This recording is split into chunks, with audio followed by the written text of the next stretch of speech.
Birmingham. Thanks, Dean. If Roy Moore does get elected to the Senate, the next move is up to his Senate colleagues. We're joined now by one potential Republican colleague, Senator Tom Cotton of Arkansas.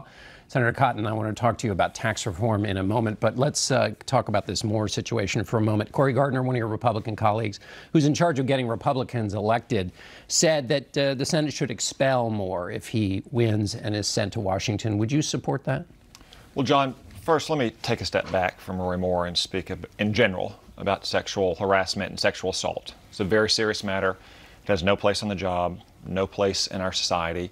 I think, sadly, too many women have faced that over the course of their lives, and it's not a partisan issue. There are misbehaving men in both the Democratic and the Republican parties, and unfortunately there are female victims in both parties as well. It's not even a political matter. I mean, it's happened in your industry, in the media, it's happened in Hollywood, it happens in business.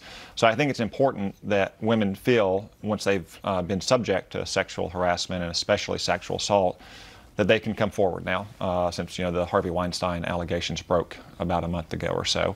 And that's a good thing, and that's a good change in the norms and the expectations of our society. As far as Roy Moore goes, I'm not going to speculate about hypotheticals about what may happen should he win. We're only 3 weeks out from the election. He made it pretty clear this week that he's not going to step aside. So, as you said in your intro, it's going to be up to the people of Alabama to make that decision. You said you wouldn't encourage the people of Alabama to vote for him. What's better for Senate Republicans, if Roy Moore wins and comes to Washington as a Republican, or if the Democrat wins in that race? What's better for Senate Republicans, what's better for the American people, is that we focus on the work ahead of us, which is a tax bill that cuts middle-class taxes, cuts taxes on businesses, and repeals the hated Obamacare mandate. I'll leave it to the people of Alabama to make the decision about Roy Moore and Doug Jones. Before we get to Texas, let me ask you about these norms you're talking about that have changed because of this historic change in American culture, which, as you say, is going across corporations, the media, Congress.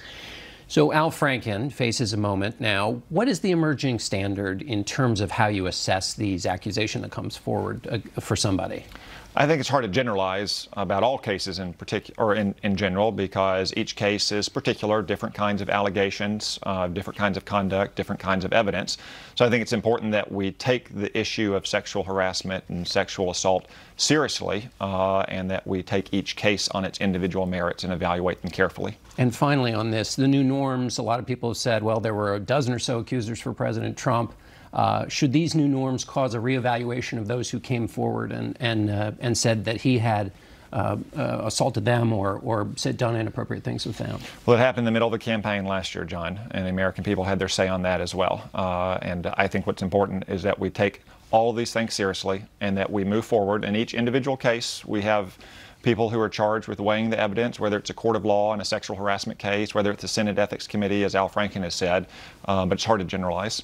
But so in that case, it seems to me the position is the voters spoke. That's it for the president. So why wouldn't that be the case with Moore? The voters speak, send him to Washington, it's done, let him serve. Well, that will be an important decision that the people of Alabama will make. Again, if he comes to the Senate because the people of Alabama elect him, and someone files a complaint with the Senate Ethics Committee, as they apparently have done with Al Franken, then it'll be up to the Ethics Committee to weigh the evidence, and then all the individual senators to make a decision based on their findings and recommendations. But I wouldn't want to speculate about hypotheticals in the future. Okay, let's move on to tax reform. 13 million people will be without coverage if the individual mandate is removed, as you'd like to see in this tax cut plan. What happens to those 13 million? Well, John, remember what the hated Obamacare mandate is. It fines an American family if they can't afford their insurance that Obamacare made unaffordable in the first place. So this bill doesn't cut a single dime from Medicaid. It doesn't cut a single dime from the insurance subsidies. It doesn't change a single regulation under Obamacare. It simply says the IRS cannot fine you if you cannot afford health insurance. So this has no impact on anyone who wants to get health insurance under Obamacare's individual exchanges or under the Medicaid expansion under their employer's plan. It simply says that working families and poor Americans, because 4 out of 5 Americans who pay this fine make less than $50,000, will no longer be fined for not being able to afford their insurance. But the estimates is that people won't get insurance, then they'll get sick, they'll go to emergency rooms, prices will increase. Premiums will increase also because insurers will be insuring a sicker pool of people. So you've got premiums going up. What's your answer to that? Well, my answer to that is that we need to solve all the problems that Obamacare made worse in our health care system. We worked on that over the summer. We failed. I wish that wasn't the case. But we have a tax bill now that will repeal the most hated and unpopular part of Obamacare, the individual mandate, which is nothing more than a tax on working families and poor Americans. I hope next year that we return to health care, but right now I'm focused on this tax bill. But it's also a tax if their premiums go up. And so there will be a little bit of a middle-class tax cut as part of this tax cut bill, but then if people's premiums go up, doesn't that negate the benefit of the tax cut? No, John, that's not right. So every income group under the Senate bill will see a tax cut. Now, if you voluntarily choose not to get your insurance through the Obamacare premiums, then yeah, the federal government will not be paying a tax subsidy, not to you individually, but to an insurance company. But that's a result of a voluntary choice that you make based on your own family's needs and finances. Well, the Joint Committee on Taxation found that these tax cuts expire, and so some middle-income people will see their tax cut go away. But also, Lisa Murkowski seems to have a different view. She said if the tax cut is offset by higher premiums, you haven't delivered a benefit. So she seems to think that removing the individual mandate does have an effect that negates the benefit of any tax cut as a part of this bill. Senator Murkowski's been a leader on this bill, and part of the bill came out of her committee, the part that deals with exploration for oil and gas in the Arctic Circle. She's also said that she doesn't have any preconditions on this vote. And remember, the vast majority of people on the Obamacare exchanges are getting subsidies. So if their premiums do go up, they're still going to get higher subsidies. And also, let's look at what premiums have happened over the last 4 years with the mandate in place. They've more than doubled since 2013. They're projected to go up by 37% next year. So Obamacare is already failing with the mandate. We shouldn't be fining poor people and working American families because they can't afford the insurance that is going up so much. Although Senator Murkowski does seem to say she does have a precondition, which is that the insurance needs to be stabilized in order for her to vote on the tax cut. But let me ask you one quick question before we go. The Air Force General John Hyten, the head of the U.S. Strategic Command, said Saturday he would push back on an order from President Trump to launch nuclear strikes. You're on the Armed Services Committee. He would push back on a nuclear strike that he considered to be illegal. What's your take on that?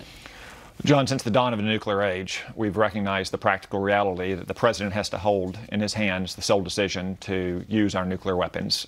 If there's a first strike against the United States, the president has a matter of minutes, not hours, not days, but a matter of minutes to make that decision. So it simply doesn't make sense to have Congress involved in the matter. However, what we hope to do is to be able to deter any country from ever launching that kind of strike against us, whether it's North Korea or Russia or China or any other nuclear power. That's one reason why it's so important that President Trump largely succeeded on his trip to Asia last week to try to put more pressure on Kim Jong-un and North Korea not to use those nuclear weapons in the first place. But in a non-retaliatory situation, you're okay with the way the system works in terms of the president and nuclear codes? Well, it's never been the policy of the United States to renounce the first use of nuclear weapons. It wasn't President Obama's policy either. I hope that we would never have to employ our nuclear weapons. We have them to deter. But in a non-retaliatory situation, then sure, a president has hours or days to make a considered, deliberate decision. That's why he has the Joint Chiefs. That's why he has combatant commanders. That's why he has Strategic Command and his White House staff to help him develop courses of action. All right, Senator Cotton, thanks so much for being with us. Thank you, John.